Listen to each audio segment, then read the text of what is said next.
धन्यवाद गणेश सुनियाल जी। आप एक सामाजिक पहल पर को अंजाम दे रहे हैं जो समाज को अपने ही हाशियों के बच्चों को रचनात्मक योगदान देना सिखा रही है। अब आज के कार्यक्रम के पहले वक्ता को वक्तव्य रखने के लिए आमंत्रित करना चाहूंगी। आदरणीय उदय किरोला जी को उनके परिचय के साथ। आपका जन्म 12 मार्च 1960 अल्मोड़ा उत्तराखंड में हुआ। आपकी शिक्षा एमए हिंदी समाजशास्त्र, एमकॉम, विद्या वाचस्पति डिप्लोमा इन कमर्शियल प्रैक्टिस एवं पत्रकारिता। वर्तमान में आप निवास दरबारी नगर पूर्वी पोखरखाली अल्मोड़ा में कर रहे हैं और आपकी प्रकाशित पुस्तकें अभी तक बाल साहित्य की 2 पुस्तकें सहित कुल 9 पुस्तकें प्रकाशित हो चुकी हैं और अभी 3 पुस्तकें प्रकाशाधीन हैं। आपके द्वारा आकाशवाणी नजीबाबाद एवं अल्मोड़ा से बाल कहानियों का प्रसारण भी हो चुका है और दूरदर्शन देहरादून में बाल साहित्य परिचर्चा पर भी आपके द्वारा प्रतिभाग किया गया। बाल साहित्य के लिए राष्ट्रपति भवन दिल्ली में आपको सम्मान दिया गया। इसके साथ ही राष्ट्रीय स्तर पर लगभग अनेकों संस्थाओं द्वारा भी आप सम्मानित हो चुके हैं। आप वर्तमान में बाल प्रहरी बाल पत्रिका के संपादक हैं और मासिक ज्ञान विज्ञान बुलेटिन का संपादन और प्रकाशन भी कर रहे हैं। बाल साहित्य संस्थान अल्मोड़ा के आप सचिव एवं निदेशक भी हैं। इसके अतिरिक्त आप समय समय पर ऑनलाइन ऑफलाइन बच्चों की कार्यशालाएं भी करते रहते हैं। तो स्वागत है सर आपका।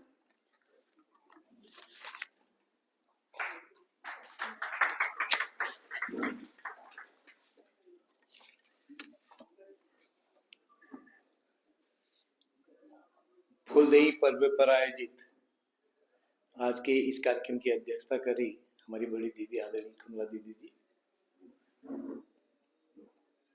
हमारी बहन बिंदु जी हटवाल सर और हमारे भारत ज्ञान विज्ञान समिति के प्रांतीय अध्यक्ष आदरणीय विजय भट्ट जी, इस हॉल में उपस्थित सभी मित्रगणों को मैं प्रणाम करता हूँ। मैं धात संस्था का विशेष रूप से आभार व्यक्त करता हूँ कि उन्होंने मुझे यहाँ अपनी बात रखने का अवसर दिया। मैं आप सबके संज्ञान में लाना चाहूँगा, मैंने जो फुलदेई का पर्व है हमारे कुमाऊँ में, अपने गढ़वाल में तो पूरे महीने मनाया जाता है, गढ़वाल में भी अलग अलग उसमें, लेकिन हमारे कुमाऊँ में केवल एक दिन इसको मनाया जाता है, फूल संक्रांति यानी शुरू के दिन। और क्योंकि मैं पाली पछाओं से आता हूँ तो उस दिन हमारे यहाँ से उस दिन से झोड़े भी शुरू होते हैं।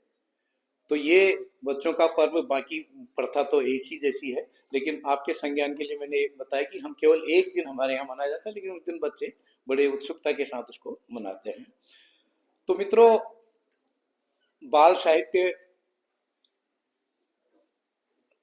कैसे बच्चों तक पहुंचे, इसके लिए ये आज की मुहिम आयोजक संस्था पर रखी गई है। मैं इस संस्था को बधाई देना चाहता हूं। और हमारे दादा दादी के जमाने से एक दौर था जबकि बच्चे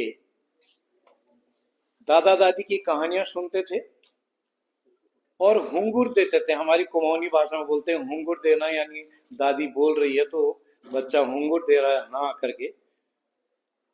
लेकिन आज संयुक्त परिवारों के विघटन के कारण या शहरीकरण कहना चाहिए, बच्चे दादा दादी से दूर हो चले गए हैं। बच्चों को वो प्राकृतिक प्यार बच्चों से नहीं मिल पाता, दादा दादी या नाना नानी से नहीं मिल पाता है। माता पिता घर में अकेले हैं, नौकरी मजबूरी है, ऐसे में बच्चा कहीं न कहीं खेलों से भी दूर होता जा रहा है। हम बाल साहित्य में, आज के सत्र की बात आई है बाल साहित्य में सामाजिक सरोकार की बात, और हम अगर बात करें हमारे घर में जब बच्चा छोटा हो जाता है, कहते हैं चलो इसको स्कूल भेज दो, कुछ तो बैठना सीखेगा, वहां सामाजिक सरोकार वहां से शुरू होते हैं। लेकिन जैसे जैसे बच्चा बड़ा होता है तो हम उसको सोचते हैं कि ये पड़ोस के गंदे बच्चों के साथ गाली न सीखे। उसके लिए हमने घर के अंदर ही मोबाइल खरीद दिया है, कंप्यूटर, टेलीविजन सब अंदर रख दिया है। अब वो बच्चा बाहर जाना हम उसके लिए मनाही है एक किस्म से। जो बच्चे पहले मिट्टी पत्थर का खेल करते, पानी का खेल करते थे, कहीं ना कहीं बच्चे प्रकृति से दूर होते जा रहे हैं और वो बच्चा ढिसम ढिसम यानी वीडियो गेम या पता नहीं क्या क्या उस वीडियो देख रहा है। तो आज की जो ये परिस्थितियां हैं, ये कुछ हमारे सरोकारों से जुड़ती हैं। मित्रों, मैं एक पत्रिका का संपादक भी हूं। बाल साहित्य के भी अलग अलग चरण हैं। अगर देखें हम लोरी गीत, शिशु गीत, बाल गीत, किशोर गीत, उसके बाद युवा। 5-6 साल तक के बच्चों को हम शिशु बोलते हैं और उस अवधि में जब छोटा बच्चा होता है, लोरी गाने की परंपरा हमारे दादी के जमाने से रही है। लेकिन आज किसके बाप की लोरी? हमारी बहन, हमारी माँ मोबाइल पकड़ा दे रही बच्चे को और बच्चा अब वो लोरी नहीं, उसके माँ दूसरे किस्म के कई नए गाने चल गए हैं। तो वो लोरियां तो लगभग खत्म हो गई हैं। उसके बाद शिशु गीत, बाल गीत, ये कहीं न कहीं पहले से ज्यादा लिखे जा रहे हैं, लेकिन बच्चों तक कितने पहुंच रहे हैं ये समस्या। अभी बात आई कि किताबें महंगी हो गई बहुत ज्यादा। तो मैं जो लोग बच्चों के लिए लिखना चाहते हैं, एक बार एक सज्जन ने बाल कविता मेरे को भेजी प्रकाशन के लिए, 35 लाइन की थी। कह रहे साहब मैं जब इसको स्कूलों में जाता हूँ सारे, तो सारे बच्चे ताली बजाते हैं। मैंने कहा साहब ये कठिन शब्द हैं। नहीं, कई बच्चे बड़े खुश होते हैं इसको। तो मित्रों, मैं कहना चाहूंगा कि बच्चों के लिए हमको बच्चा बन के कहीं न कहीं लिखना पड़ेगा। मेरी बात पर अभी आप बाद में जो भी डिस्कस, अभी तो ताली बजा देंगे लेकिन बाद में डिस्कस होगी। तो, तो ये मैं कहना चाहूंगा, बच्चों के लिए लिखते के समय हमको बच्चा बनना पड़ेगा। अगर मैं मोबाइल पर कविता लिख रहा हूं या आप कविता लिख रहे हैं, आप लिख सकते हैं कि मोबाइल का ये पार्ट, ये पार्ट, ये कंपनियां, दूसरी कंपनियां। आप और हम जब कविता लिखेंगे तो ये कविता लिखेंगे, लेकिन जब बच्चा बन के हम उसको लिखेंगे, बच्चे के लिए लिखेंगे, तो होगा कि ये जो मोबाइल है, यद्यपि बच्चा खेलता है, ये मोबाइल बेकार की चीज है। क्योंकि मैं स्कूल जब घर जाता हूँ उससे पहले मेरी चुगली घर चली जाती है, हे भगवान ये मोबाइल बंद करवा दो या नॉट रीचेबल कर दो। तो ये कहीं ना कहीं बच्चों के मनोविज्ञान को हमको समझते हुए बाल साहित्य लिखना पड़ेगा। मित्रों, सामाजिक सरोकारों की बात करें, आज हमारे उत्तराखंड में अभी कई लड़कियों को लेकर, बालिकाओं को लेकर घटनाएं हुई। हमने ये दूरी बनाई है लड़के और लड़की में। हम बच्चों को, विशेषकर लड़कों को लड़कियों का सम्मान करना, क्या ये संस्कार हम दे रहे हैं? हमारे स्कूल के ये संस्कार दे रहे हैं? बहनों का, महिलाओं का सम्मान करने की संस्कृति को आगे बढ़ा रहे हैं? आज हम कई बात करते हैं ये हो गया वो हो गया है, तो इसको हमको कहीं न कहीं सोचने की जरूरत है। जो ये हम सामाजिक सरोकारों की बात कर रहे हैं, आज हमारे समाज बिल्कुल बटा हुआ है, कोई जाति के नाम पर, कोई धर्म के नाम पर, कोई क्षेत्र के नाम पर। कभी कभी मैं सोचता हूँ वो गढ़वाली ने ऐसा कर दिया, वो कुमाऊनियों ने ऐसा कर दिया। ये कौन बांटता है, कौन कहता है हमसे? कहीं न कहीं एक बच्चे को एक चींटी ने काट दिया, कर मम्मी ये चींटी हमारे धर्म की नहीं हो सकती है, हमारे धर्म में इतना जोर से नहीं काट सकता हमारा धर्म वाला। तो ये कौन हमारे बच्चों के बीच ऐसे संस्कार डालना जा रहा है? मित्रों, मैं आज इस माध्यम से ये कहना चाहता हूं, कहीं न कहीं जो बच्चों के बीच उनको संस्कार देने की जरूरत है, उनको उनके उनके कोमल मन को आगे बढ़ाने की बात है, ये कहीं न कहीं हमको सोचना पड़ेगा। आज हम अपने बच्चों को ज्यादा नंबर लेने के लिए पब्लिक स्कूलों में एक होड़ जैसी लगी है। अधिकतर सरकारी विद्यालय के साथी भी दिख रहे हैं मेरे को। सरकारी स्कूलों से हमारा मोह दूर होते जा रहा है। कहीं न कहीं एक शिक्षक बतौर मेरी भी जिम्मेदारी है, एक अभिभावक बतौर मेरी भी जिम्मेदारी है कि हम बच्चों को पैसा कमाने की मशीन बनाना चाहिए, इंजीनियर बनाना चाहते हैं, डॉक्टर बनाना चाहते हैं, लेकिन एक बच्चा एक अच्छा इंसान बने, इसके लिए पहल करने की जरूरत है। और मैं अपने इधर की बात तो नहीं करता हूं, हमारे ग्रामीण क्षेत्र में जो नशे की प्रवृत्ति है और जो ये भूत पूजा के नाम से विशेषकर लड़कियां गांव में डरती हैं और फिर उनकी झांकरी माने उनके बाल खींचने की जो परंपरा आज भी ओझा लोग गांव में करते हैं, तो ये डर हमारे मन में पैदा कर दिया जाता है। यद्यपि बचपन से ही हमारे मम्मी पापा हमको डराते रहे कि उस कोने में मत जाना, वहां बाघ बैठा रहता है या भूत बैठा रहता है। तो वो डर बड़े होके भी हमारे बच्चों के मन से नहीं जाता है और इसका कारण है कि आज ओझा या तांत्रिक लोग बकरी मुर्गी के नाम से हमारे पहाड़ में एक परंपरा जैसी बन गई है। और जो पढ़े लिखे लोग हैं वो तो थोड़ा समझ रहे हैं, जो नहीं है उस परंपरा को, आज भी मुंबई कलकत्ता या दूसरे महानगरों से विदेशों से लोग भूत पूजने के लिए पहाड़ में आ रहे हैं। तो ये संस्कार, ये कहीं न कहीं इस बात को भी ध्यान में रखना चाहिए, बच्चों के मन में बचपन से ही वो डर पैदा नहीं किया जाए। वो क्या क्यों कैसे जैसी संस्कृति, उनको सवाल पूछने की आखिर भूत है तो कहां है। तो ये संस्कार बच्चों के मन में, बच्चे सवाल करें, इन बातों की ओर बात आ रही है। हमारे यहाँ इस बीच सरकार ने अपनी इनकम बढ़ाने के लिए कई दुकानें खोल दी हैं।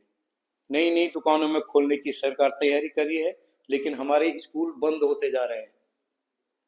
ठीक है, जो जिन लोगों के पास संसाधन है वो अपने स्कूल को, अपने बच्चों को शहर के पब्लिक स्कूलों में भेजेंगे, लेकिन जो आम गरीब है उन पर क्या बीतेगी कल, कैसे वो अपने बच्चों को पढ़ाएंगे। तो ये भी एक सोचने की, इस पर भी बहस किए जाने की जरूरत है। मित्रों, मैं कहना चाहूंगा,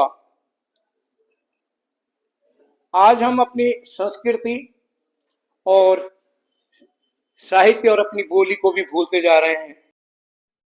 मेरा ये मानना है कि हम चीनी भाषा सीखें, जापानी सीखें, दूसरी भाषा सीखें, कम से कम अपनी गढ़वाली को, अपनी कुमाऊनी को, अपनी जौनसारी को, अपनी रवाल्टी को बचाने का प्रयास करें।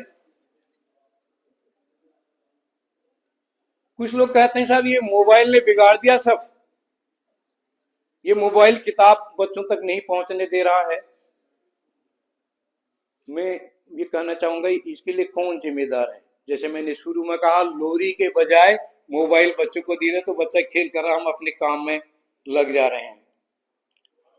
हम उसको दोषी दे रहे हैं जब हम खुद बड़े लोग मनन करें। हम कितना समय अपने सोशल मीडिया पर रहते हैं। हम कहते हैं हमारे पास किताब पढ़ने का समय नहीं है साहब, ये केरोला जी ये पत्रिका टाइम ही नहीं, इतना व्यस्त रहता हूं। लेकिन सोशल मीडिया में व्यस्त रहते हैं, कहते हैं कि समय नहीं हमारे पास, हमारे बच्चे नहीं पढ़ेंगे। हम अगर किताब घर में ले जाएंगे, कोई पत्रिका या बाल साहित्य की किताब ले जाएंगे, घर में रखेगी, बच्चा कभी तो पलटेगा।